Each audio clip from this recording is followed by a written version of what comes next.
I was wondering, because you were saying, well, maybe there was a question I had to start with, but how do you look back now on Feast of Wire? I look back fondly of Feast of Wire. I see a lot of connections too, and that was one of the reasons why we decided to kind of go this route for changing up the way we do things, the artwork, bringing in the producer, because we enjoyed some of these newer sounds and songs like Sunken Waltz, Not Even Stevie Nicks, Blackheart, and even that last song, No Doze. Those songs were kind of the window for possible new directions, and at the same time, on that last record, there was such a wide variety, and it was a nice point to show where the band was going to, and yet where it had come from.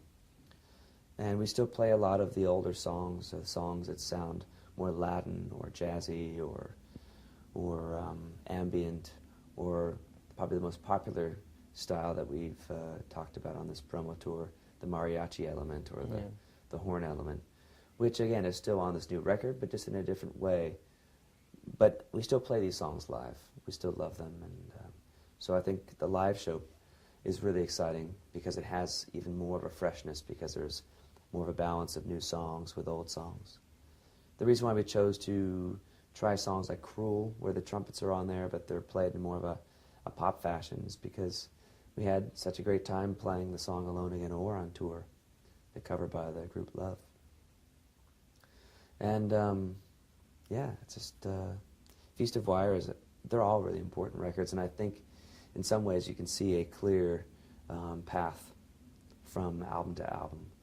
And I think I've even mentioned this on some of the interviews, where in some ways this album is kind of returning to some of the themes and musical styles of the very first record, which was released on vinyl only in Germany on a small label called House Music. And the record's called Spoke. And how come? I don't know. I think you just think about these things. You kind of look at the music, and all of a sudden you kind of realize, oh, this kind of reminds me of Spoke, or somebody says it within the band, or maybe in an interview somebody mentions it. Happens all the time. Okay. Well, thank you. Thank you very much.